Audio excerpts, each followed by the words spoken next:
You are a self-described democratic socialist. Do you think that billionaires have a right to exist?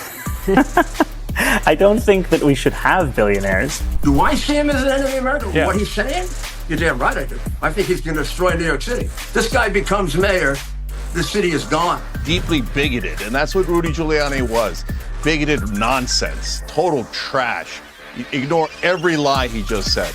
I can delighted to say Rudy Giuliani's been listening and actually didn't really want to leave us, so we've got Rudy back. Rudy, welcome. Hello， 大家好，我是利恩。大家知道民主党现在最炙手可热的政治明星是谁吗？绝对不是这个纵容洛杉矶暴动的加州州长 Newsom。Newsom 在民主党来讲可以算是老人家了啦，已经是在政坛上很久的人物了。那当然 Newsom 自己现在要把自己打造成民主党的一个未来呢，也不能说没有这个可能，或者说这个企图心。但是如果真的说到在实质的民调当中异军突起，目前最热门的人选那绝对是前所未有，美国政治上几乎看不到的特殊光谱的存在，那就是 Zohran Mamdani。这个 Zohran Mamdani 呢，最独特之处，除了他是一个穆斯林的政治人物之外呢，而且他还是一个彻头彻尾的共产主义者。那他在2025年民主党的纽约市市长的初选当中，居然爆冷胜出。这个爆冷胜出到底代表了一个什么样的政治意涵呢？首先呢，纽约州本身来讲已经是非常酌情的一个州那纽约市长过去呢也都是由民主党人所拿下，所以这一次 Zohran Mamdani 他可以赢得党内的初选，外界纷纷都预测为下一任的纽约市长就非他莫属了。而他的穆斯林身份呢，让他坚信所谓的回教教义。多次公开支持哈马斯，并且呢，他是一个非常高度反犹主义倾向的市长候选人。那这一点呢，都跟美国过去的一个政治文化呢来讲，都是大相径庭。除此之外呢，特别就是他这一次赢得党内初选，最主要就是在于冻结租金、免费公车以及市营超市等等政策。这些就好像是什么像市营超市这种由政府所经营的福利社，用便宜的方式来补贴大家生活日用品的采买那再加上他提出免费公车以及租金不得任由房东调涨，这些呢都回应了纽约目前这个高房租以及高生活成本的危机，所以反而他的政策在青年，特别是工薪族还有移民社群当中呢，引起强烈的共鸣。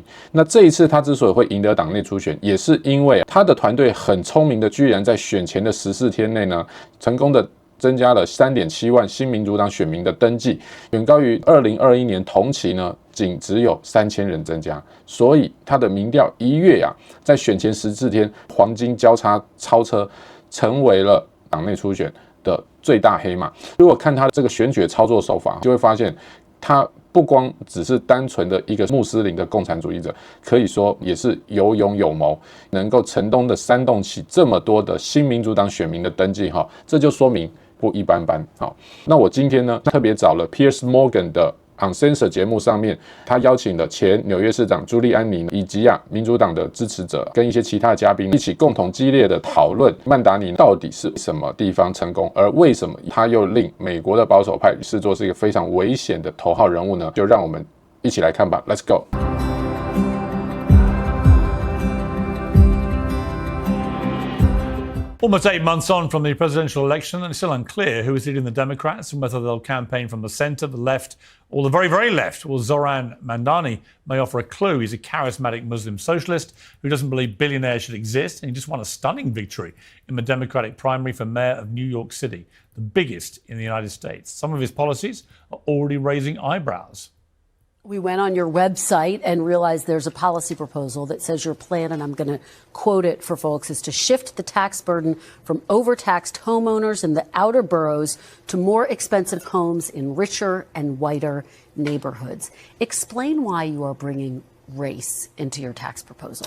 That is just a description of what we see right now. It's not driven by race. It's more of an assessment of what neighborhoods are being undertaxed versus overtaxed.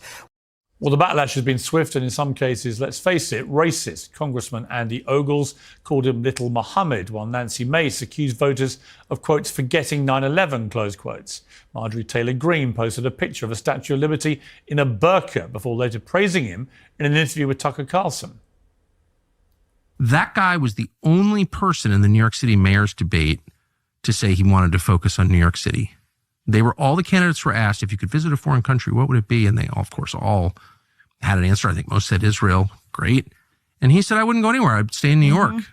And like, if I want to meet Jewish constituents, I'd go to their synagogues, their homes or whatever, but I'd be here in New York because that's what I'm doing. I'm running New York. That's my job. Well, he gave the right answer. He gave the right answer. Yeah. Well, Mayor Eric Adams, who was elected as a Democrat but is running as an independent, accuses Mamdani of, quotes, embracing Hamas, close quotes. What's most revealing, though, is the icy reception from serving senior Democrats, including the current House leader and the New York governor. Let's start with the big news, Leader Jeffries, out of your hometown. Mamdani won a big victory. Have you endorsed him yet? I have not. And frankly, stylistically, and I'm not a socialist, and I don't associate myself with what he has said about the Jewish people. Will you support his candidacy and will you back him? You know, the election just completed. I had a chance to call and congratulate him on the Tuesday's primary and look forward to having conversation. Obviously, there's areas of difference. Well, 10 years ago, the UK's Labour Party ran a very left-wing campaign which saw them walloped in the general election. They responded by appointing Jeremy Corbyn as a leader, a radical elder socialist who, funnily enough, was ousted in an anti-Semitism scandal. The bottom line is that the Democratic identity crisis is no closer to a resolution now than it was on November the 5th. Meanwhile, President Trump is racking up win after win after win, and the left has nobody to burst his balloon. So the biggest winner in the current DNC civil war is probably MAGA.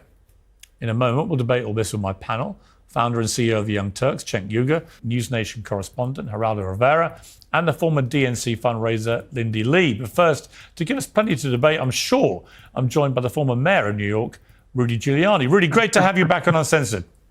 Good to see you, Piers. Your reaction to this character who's come out of nowhere and now the whole of America's talking about him. What's your response to Mamdani mayhem? A total shock, something I never thought I would see in New York.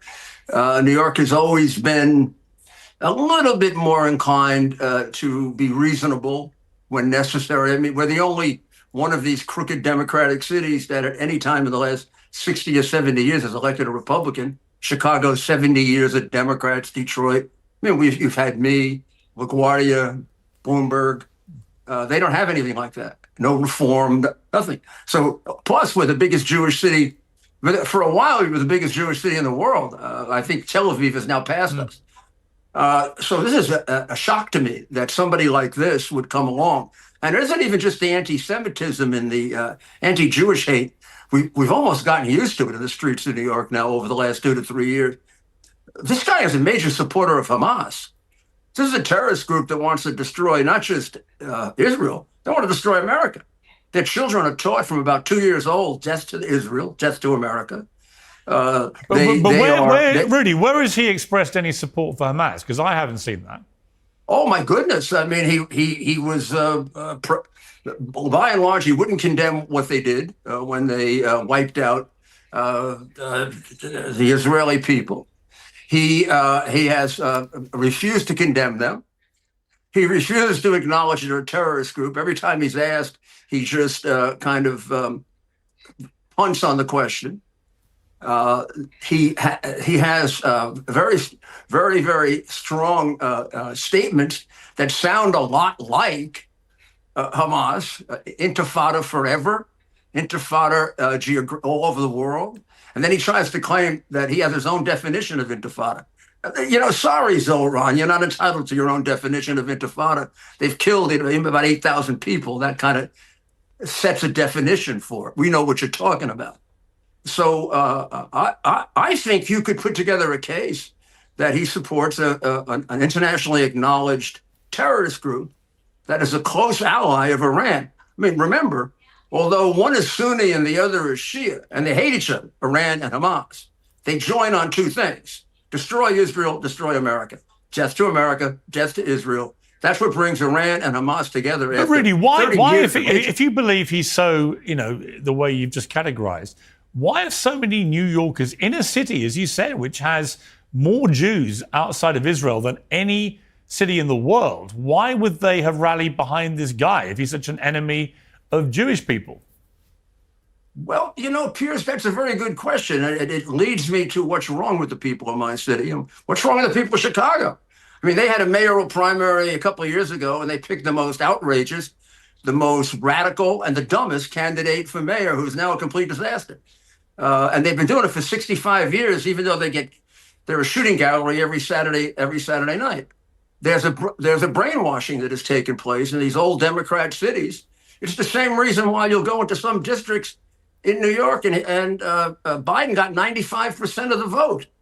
How could that have happened if the people are thinking clearly? How do we elect de Blasio? De Blasio went to Cuba on his honeymoon. He was in favor of the Sandinistas, and his mother was a member of the Communist Party at Harvard. And then after his first term, he was a complete failure. We had a 22% turnout, and we reelected him. And he's the one who really destroyed the city. I mean, he literally took everything Bloomberg and I did and trashed it. I get people that come up to me on the street crying and saying to me, "You must feel awful. Everything you did was ruined." But Rudy, when you have a Muslim candidate in a city like New York, and people start evoking 9/11, start putting burqas on the Statue of Liberty and all the stuff I played earlier, does that not make you feel uncomfortable? New York is one of the most inclusive cities in the world, right? A place normally that's very tolerant to many different religions, many different colors and creeds, right? Surely you would feel uncomfortable as the mayor of New York when that appalling terror attack happened. Are you comfortable that people use 9/11 as a stick to beat him with? Nobody's doing that, Piers. Well, they are. I was the people who protected the Muslim people after 9/11. People expected a tremendous amount of reaction against them. And Bernie Kerik and I put together a task force for 4 weeks, and there was no attack in New York, not a single one, even though you might have expected one, given the kind of emotion involved. And one of the first things I said, as I was telling my people to please be careful and watch out, it might be another attack, is do not touch anybody. We're not going to be like them. We don't hate Muslim people. We hate the people who did this. And we have to make it clear to them that we can stand up to them. But then again, I'm not a fool. I know there are a substantial number of Muslims, and there's a substantial amount of the Quran that talks about slaughtering Christians and Jews. And there's a whole group of Muslims who believe that.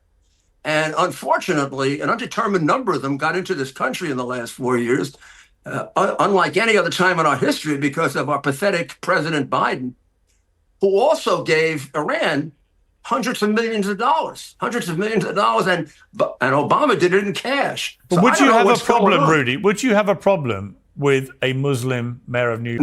Not if he told me he would write out the portion of the Quran where Muhammad is exhorting the people to kill Christians and Jews, and telling him if he doesn't kill them, they should get tribute from them. If he's like some of the imams that I'm close to who can write that out and can say that, I'd be very comfortable with him. If he's dominated by that sick, pathological philosophy, which dominates not all Muslims, but more than a comfortable amount, given all the killing they've done, then I have a real problem with it. And he doesn't sound like a moderate Muslim.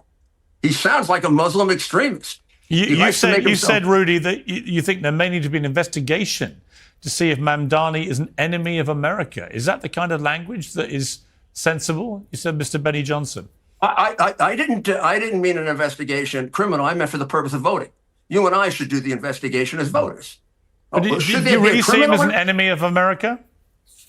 Do I see him as an enemy of America? Yes. What he's saying? My personal. Yes. You're damn right I do.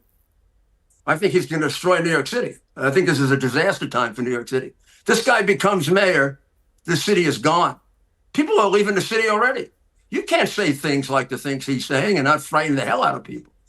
I mean, it has nothing to do with even 9/11. Had 9/11 not happened, he'd be an enemy of the city. He's espousing a philosophy that wants to destroy America, wants to destroy the Jewish people, wants to destroy the Christian people. I really would like to destroy all the Muslims who disagree with him.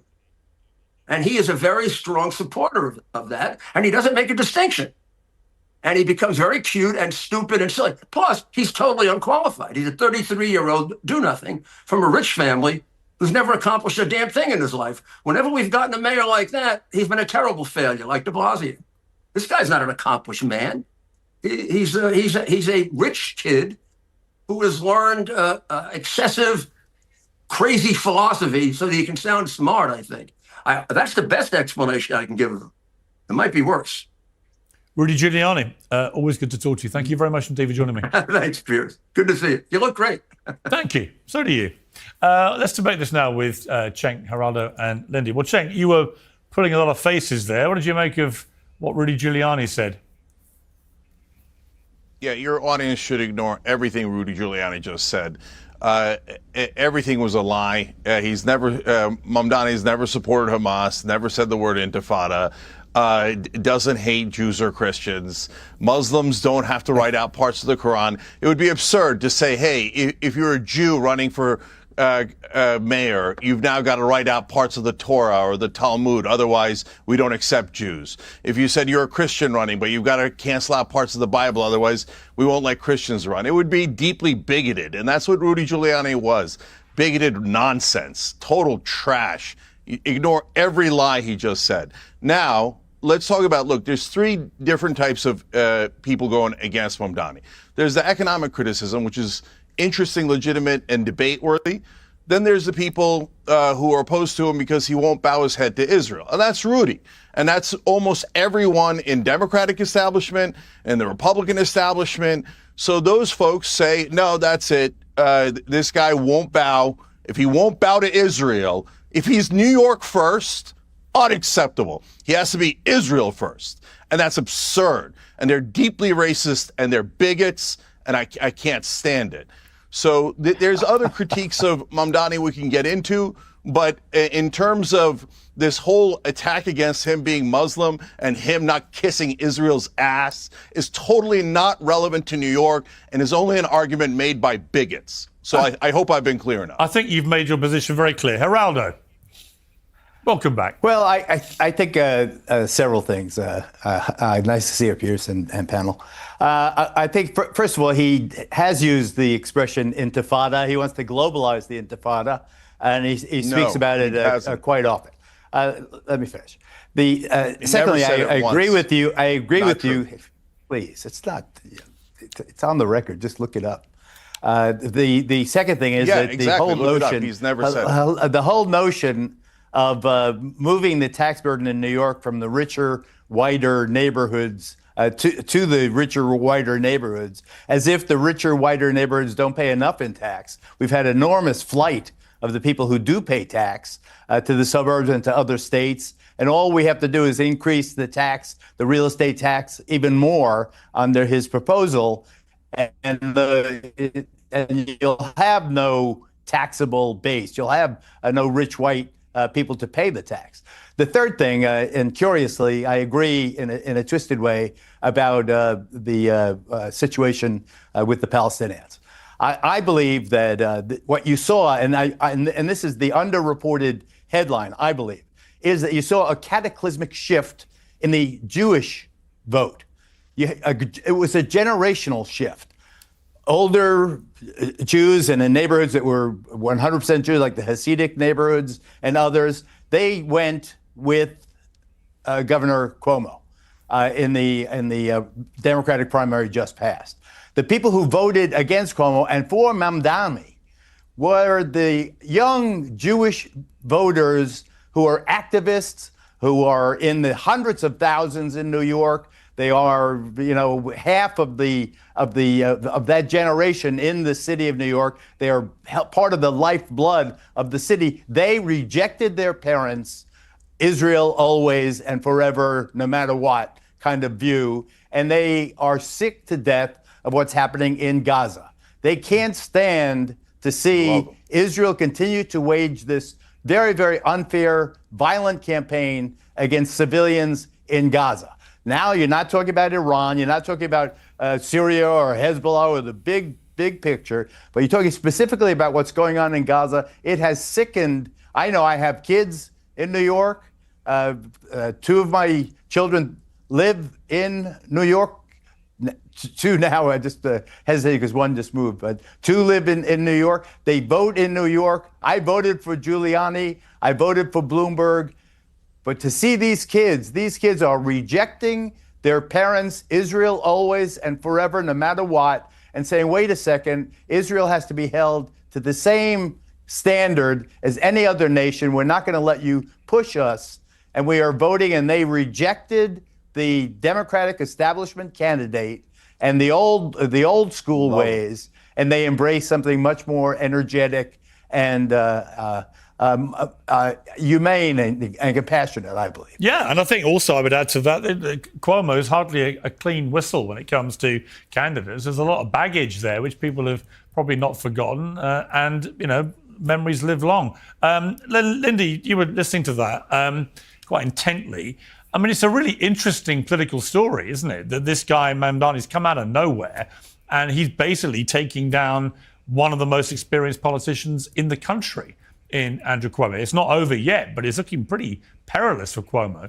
You know, you were part of the Democratic machine. What do you put this down to?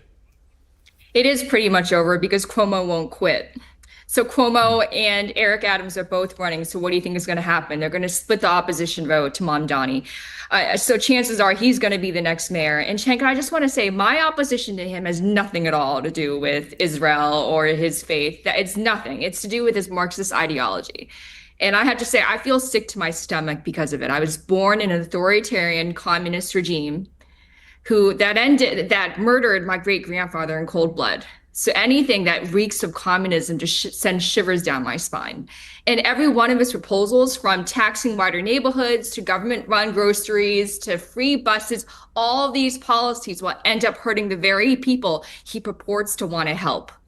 And Pierce, you brought up a really good question when you were speaking with Rudy. You asked him why so many New Yorkers voted for this guy. Yeah. But let me put it into perspective for everybody. Only 5% of New Yorkers did.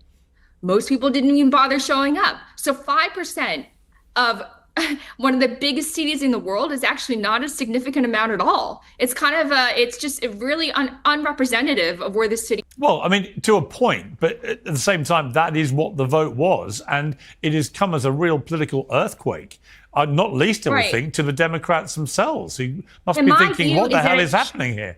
Yeah.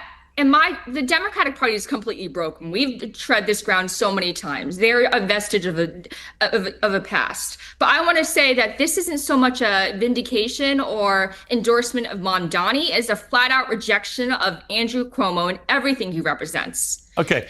Everyone from left to right sees him as a deeply corrupt individual who should never be anywhere near public office again. Okay, well, listening to all this, I can delight to say Rudy Giuliani has been listening and actually didn't really want to leave us. So we've got Rudy back. Rudy, welcome back.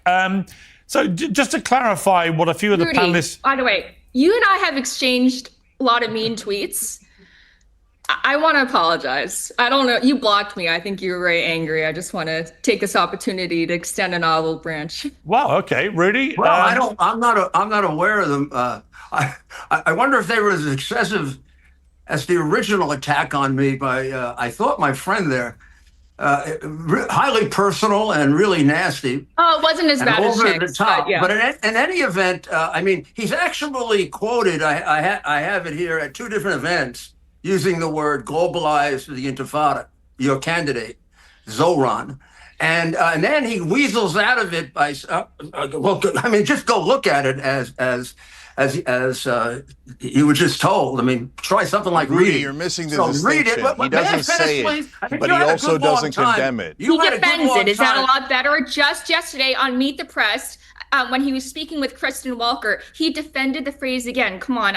It looks really bad. It's not something you should say. He doesn't use it. There's a difference. I think the key point is he doesn't condemn it, is the point, right? So he doesn't condemn it, which actually, in the modern climate, for a New York City potential mayor not to condemn a phrase like globalized intifada is a pretty big deal. It's terrible. It's damning. Well, the reality is, he tries to redefine the Intifada as his own definition of the Intifada. It's not violent. Well, go tell that to the thousands of people that have been killed. I used to go to Israel in the late 90s and the early 2000s when Ehud Olmert was mayor. I've been in hospitals seeing girls whose faces were ripped apart by Hamas. There was an Intifada. There were two of them. It killed thousands of people, and it has no other definition. And the guy's playing a sick communist game. of double It's not speak. true either. And Cenk, let me bring Cenk. I want to bring Cenk back in. Hang on. He's a total empty suit. Let me bring Cenk back in, because another problem Mamdani may have as this goes on is he's on record as saying that he wants to defund the police. He's tried to distance himself from that, but he said it. He insisted that queer liberation means defund the police. I mean, again, the idea that somebody, maybe the mayor of New York, would actually have that as a quote on their record is pretty extraordinary. Is he going to be able to shake off these quotes like that, which to many New Yorkers would be complete anathema? And Rudy, when he was mayor of New York, famously the broken windows strategy of fixing the small stuff and police everywhere and empowering them and resourcing them and so on. And now you've got a guy who wants to defund the police. He also accuses them of being racist. So just he also accuses them of being racist when they are a non-majority police department. There's nothing racist about the New York City Police Department. The last time de Blasio did that, he got 2 cops killed, and that's what led to their turning their back on him. There was a riot in Baltimore, and de Blasio, like this other crazy communist, went out and said, "Oh, New York is racist too," and a guy came up from Baltimore. And he shot 2 detectives, assassinated them 4 days later. And that's why the cops turned their backs on that guy. All right, Cenk. These people are dangerous and they get people killed. And you know who gets killed? The black people get killed as a result of it. Yes, no? You don't know what the hell you're talking about. Let's all talk at once. Cenk, you go. Okay, so a bunch of misnomers there. First of all, it was the highest voter turnout in a Democratic primary in a long time. I was part of the AOC campaign. We were counting on low voter turnout. Not in this case. The tide has changed. The younger people, like Geraldo said, are voting for change, and middle class is voting for change. So you guys play word games. But now to the main question that Piers was asking. Look, there's some of his policies that I don't agree with. I don't agree with defund the police. I wouldn't have had government-run grocery stores at the top of my list. I just wouldn't have, right? And I'm not saying it's a bad idea. I just wouldn't have prioritized it. So free buses, that's super interesting. I want to see how it works. These are not my policies, but the Democrats in New York elected him. And so let's let him give it a shot, right? So in terms of, defunding the police, again, let's be careful, and he is careful. He at least says it the right way. I don't like the phrase at all, but what he's talking about is moving some portion of the money towards social services. So, okay, you could say, I don't want to try that. That's fine. You've got a general election coming up. But a lot of his economic policies are for change. That's the third issue that I mentioned, Piers, in the beginning. And so overall, I'm for change. I'm against the establishment. So if this brother wants to try the grocery stores, he wants to try free buses, etc., let him take a shot at it. We've already seen what the establishment has to offer, and it's nothing but pulp. It's driven this country into the ground. I don't want another Cuomo. I don't want another Adams. I want change. Well, it's really, let me just, I want to ask Geraldo actually first, then come to you, Lindy, because it's interesting actually that what Cenk just said, because the conservative writer, Rod Dreher, likened Mamdani's win to Trump's.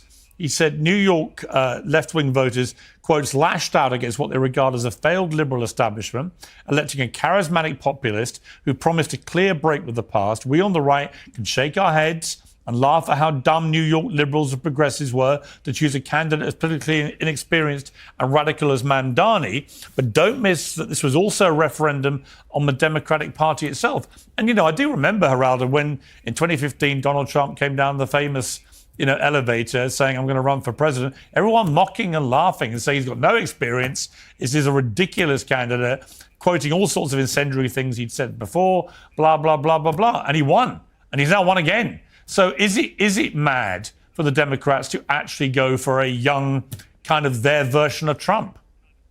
I think will, in New York at least, mostly be affected by people's wallets, by people's pocketbooks. There is no way that the middle class, the upper middle class, the strivers, the hard workers, the college-educated business creators, there's no way that they're going to tolerate more tax, more income tax. And to think that you're going to have free transit and free food and free housing, free everything. There's no such thing as a free lunch. My goodness, haven't we learned? There's no way to have socialism in a city that needs, in a city that needs the vibrancy of Wall Street to create the jobs. It's not just the brokers it's the grocery guy on the corner of Wall Street. It's the Uber driver, et cetera, et cetera. If you take the tax base of New York and attack it anymore, it will be a failed city like so many others. And it's the last thing. We have to embrace the police. We have to embrace the job creators. We have to try to lower taxes in the richer, whiter neighborhoods so they don't go to Scarsdale and other communities, upscale communities that don't tax nearly as much. And in terms of the cops, my goodness, I voted for Giuliani and Bloomberg before him. And the change in the city over those 5 terms was extraordinary. It was a functioning, workable, integrated city where the goals and the dreams of socialists were realized with the fruits of capitalism. So I think that this kid is way, way off the mark. But I also believe that if all these people run on independent lines, as promised now, Eric Adams, Andrew Cuomo, Curtis Sliwa, he could win. Yeah. You could have the first young Muslim, mayor of the biggest Jewish city in North America. It could happen, and it could happen particularly if the sore of Gaza continues to deep. Yeah, I think you're right. Lindy. By the way, wouldn't that be beautiful, guys? Well, actually, it would be an amazing thing. It would be an amazing thing. And I actually thought Cenk, that the way Geraldo framed it earlier, that hundreds of young Jewish people, male and female, who actually do not share the view that of their parents and grandparents, that you have to have just blind, devoted loyalty to Israel, particularly if its government is behaving in the way that it's currently behaving in Gaza. And they voted for a Muslim mayor. And isn't that a beautiful thing about America? I mean, isn't that a beautiful thing about America, that we don't care about religion, that young Jewish voters and young Christian and Muslim voters vote for a Muslim candidate because they believe in his economic message and his message of justice? That's what America is supposed to be all about, that we forget about this race and religion stuff and vote on the substance. You talk about him implementing change, but all of his promises are lies. When we can go through and debunk every single one. For example, he says he wants to offer free buses, but guess what's going to happen then? If you don't charge anything for buses, there's no funding for transportation coming in. So how are you going to maintain your infrastructure fleet? And if you control rent, the supply of housing is going to decrease and the quality will decrease as well. And most importantly, though, who's going to pay for it when the governor of New York herself, Kathy Hochul, vowed that she would not be raising taxes? So every single thing he said was actually a lie. Either he knew it or he doesn't. I don't know which is better. Is it deception it's not a lie? Well, I just told you. I gave Lindy, you 3 it's not a lie. examples of things that could just cannot happen because the governor is not raising taxes. He can't operate in a vacuum. Okay, not everyone is a communist. You have to partner with other people in the government and collaborate. It's a whole of government approach. So, it's Lindy, not a microcosm. You're saying you disagree with his approach, but to say that it's a lie doesn't make sense. No, he really does want free buses, and he has a plan for free buses. Now, you can say, hey, I don't think that plan is going to work, and I think it's going to have negative consequences. Well, good news. Let's hope we're about to find out, okay? Well, and maybe you're wrong. Maybe the free buses totally work out. And in fact, there are different ways to finance it. I think he went into the campaign knowing that he was offering false promises to the New York people. Another thing that I find extremely alarming is saying that he said his ultimate goal is to seize the means of production. That is something straight out of Animal Farm right there. It has no place in the United States of America.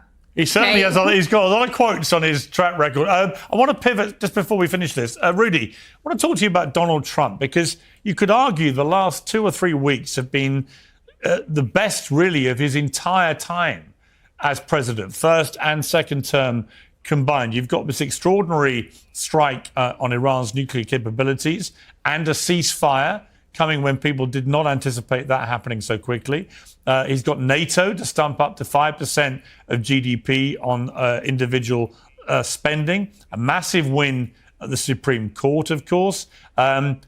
peace deal in Africa. He brought peace between India and Pakistan when that was flaring up. He's moving hard to try and get peace in Gaza. He's moving hard to try and get peace in Ukraine. If we end up at the end of the year and there is peace in Ukraine, there is peace in Gaza, and all the other things I've mentioned here, not to mention the southern border has pretty much stopped now having anyone coming over illegally, and the economy, if that is purring away as well, given that the stock market is pretty much back where it was before the tariff war started, so he's obviously pleasing the markets. If you put all that together, this could be a stunning, successful year for Trump. Well, Piers knows a lot of ifs, but they're all ifs that he's aiming toward. And I think people, because of their insanity about him, haven't recognized that there's a different Donald Trump since Butler County. Much more serious, much more concerned about the future, much more concerned about life and death, and frankly, much more spiritual. Yeah. It's a different Donald Trump than the one Geraldo and you and I grew up with. Yeah, I don't disagree with that. Cenk, I mean, putting aside the fact you can't stand him, do you acknowledge he's had a lot of wins? Well, look, I give That's for credit. Cenk, Rudy, that's for Rudy, Cenk. that one's for me too. Yeah. Well, I know so, look, I give credit where credit is due. Yeah, give him credit. On some things. So, look, I think that the budget bill's a disaster. I think that it's going to pass and it's going to create $4 trillion deficit. And they always give away tax cuts for the rich and then go, oh, golly gee, I don't know how we wound up with such a big debt. It's because of Republicans who passed these giant tax cuts. And I can go, and I don't like Marines in the streets. There's a million things that I criticize Donald Trump on that, and he deserves that criticism. But the proof's going to be in the pudding, right? So if he walks back all the tariffs, as he's in the middle of doing now, he closes the border, and this is the critical part. If he gets a two-state solution, which just sounds so unbelievable, right? But if he gets that to happen, then there's no way that you could stop his popularity. Because at that point, he will be a peace president. He probably will win a Nobel Peace Prize. And it'll cement his legacy. And there's nothing that anybody can do about it. But that's a giant if, right? Sure. But if he allows Israel, which is much more likely, if he allows Israel to continue the slaughter in Gaza, he continues having them agitate for war in Iran, and he continues with the tariffs, he continues with Marines in the streets and National Guard in the streets, et cetera, then he's going to continue to be more and more unpopular. So the jury is very much out right now. All right, Geraldo, I thought Rudy hit on something there. Rudy has slipped off into the night, I think, but thank you. Unexpected bonus to have him return. The thing you said, though, about Trump being a changed man since the assassination attempt, I've definitely detected that when I've talked to him. I also think he's a man who got a second lease at life, a second lease at the presidency, and he's on a mission, a real fast-track mission to get stuff done, because he knows come the midterms that things may slow down. He might get paralyzed in terms of his ability to get stuff through. So he's on a mission in these first 2 years, I think, to get as much done as he possibly can and to do it in a pretty blunt and often quite savage way, because he knows from his first term that if you don't do that, you won't get stuff done. Well, I think I agree and disagree. I disagree because I believe that his draconian policies toward undocumented immigrants in this country, not the border's fine, sealed the border, but the people who are here, who have proven to be law-abiding and hardworking and God-fearing and family-oriented, what they are living in terror now. I'll tell you right now, Piers, I've never seen anything like it, particularly Hispanic. It hits close to home. It is you can't find workers now. Service people. The Hamptons are in panic over our affluent holiday spa in the eastern end of Long Island now. Can't find Mexicans to come and work there. It's shocking and it's awful. In terms of his spirituality, just very, very briefly, he's been always extremely easy to underestimate. He's, he has all kinds of enemies everywhere he turns. But he has gone through the list of achievements that you listed. There is so impressive. It's historic. And he's a slam dunk, I think, for the Nobel Prize, particularly if he get Gaza and Ukraine, if he can figure those out. Then God bless him, he deserves it, absolutely. Yeah, Lindy, I mean, I thought Gerardo made a good point there. I don't understand about the deportation policy, why they didn't stick to what they originally said they were going to start with, which is just kick all the criminals out, because that seemed to have universal support. Support. Well, if you were here undocumented in America and you committed a crime, that's it, you're gone. Everyone would have cheered that. It's the fact that they've expanded it very quickly and they've let people sort of slip through the net where it clearly looks unfair or there's a lack of due process. That's now become to dominate the narrative. Pierce, I think I'm going to say something that will probably surprise you. I don't think he's gone hard enough on immigration. I think he should do more. I think anyone who comes to this country illegally should not be here. As a naturalized American myself, I'm extremely pissed off that millions of people have just stormed across the southern border willy-nilly, completely desecrating our laws and our immigration system. How is that fair? And I think that's one of the reasons why Democrats lost, because they don't realize how many Americans who came here as immigrants they pissed off by coddling these illegal aliens. But what about Geraldo's point that already people are struggling now because so many people are being deported and there's a terror of being deported? And there's clearly a qualitative difference between somebody who's in the country illegally, who commits a crime, and somebody who maybe came over 10 years ago, 12 years ago, has had kids in America, has got a job, is paying taxes. These are two different cases, aren't they? So we should triage, but they also broke our laws. Statistic. What is the point of having laws if they're just broken?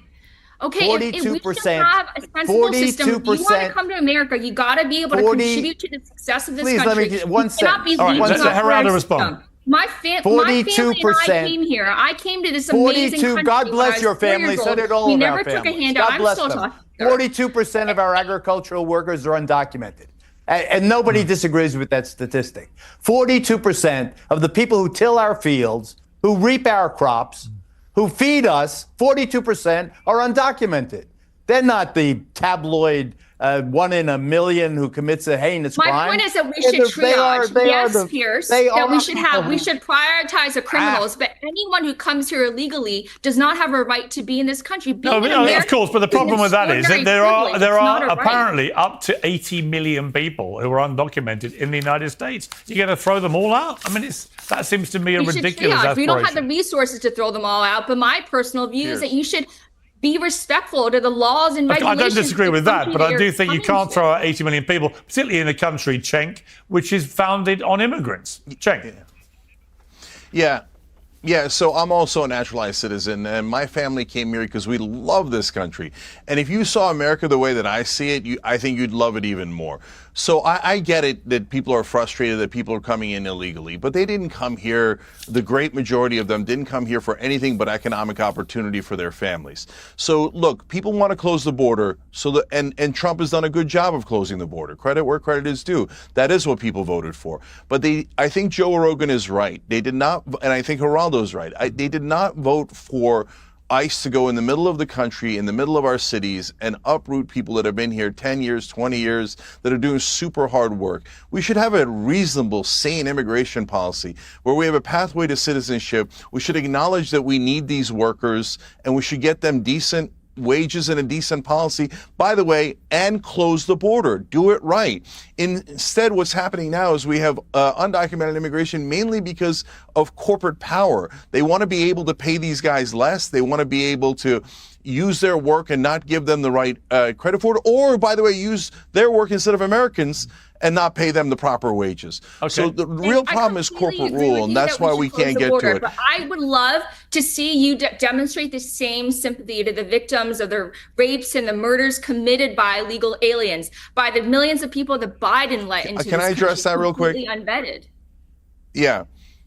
So, unfortunately, natural-born citizens are the most violent, most criminal group in the country compared to undocumented immigrants and naturalized citizens. So naturalized citizens like me and Lindy are 4 times safer. We commit only a quarter of the crime on average. Undocumented. Hold on, let me finish. It's almost over.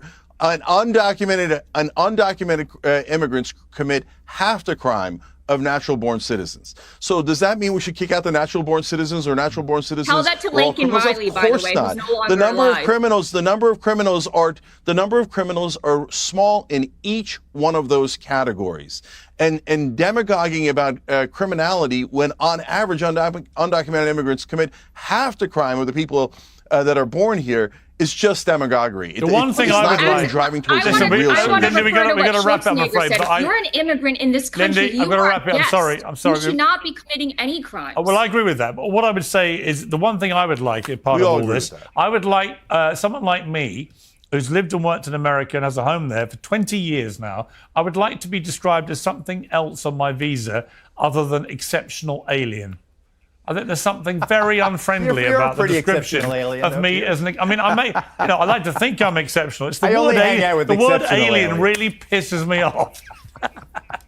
You're my favorite exceptional. Can we all agree that you could have more friendly terminology for people like me? Thank you. That's for sure. I'll take that as a yes. Unless you're from Mars. Thank you. 借由这一期节目，大家可以对他有一个更深入的了解。之前我们在做梅根姐跟 Charlie Kirk 全都聊的下集呢，他们2位也有对于 Mamdani 的崛起有一些深刻的讨论。所以如果有兴趣听，那欢迎到下方资讯栏连结去看。因为某种程度上，把我们过去对于民主党想要往社会主义甚至共产主义走的这个路线他已经算是一个清楚、公开、标志化的一个人物了。民主党对他未来的态度呢，很大反映出美国未来的政治光谱是不是真的开始要往资本主义与共产主义2大路线的对抗。就跟川普一样，如果Mamdani变成了一个非常另类的纽约市长的话，那他的影响会否带动起整个民主党都更加的往左倾来去达到所谓的全面执政呢？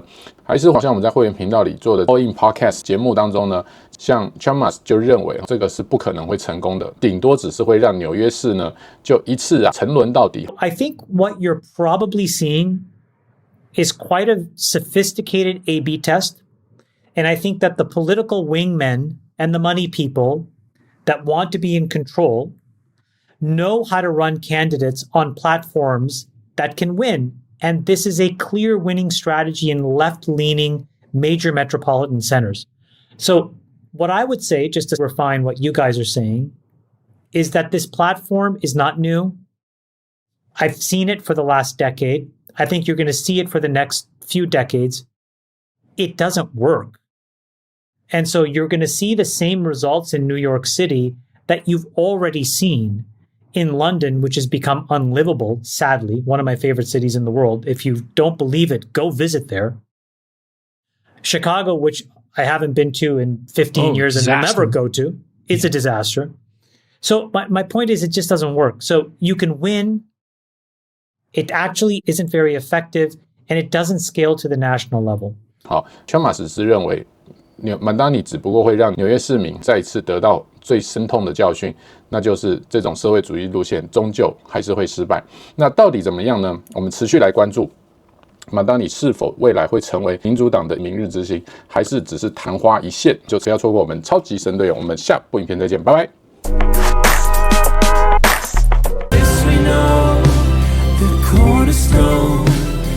Christ alone, our hope now forever.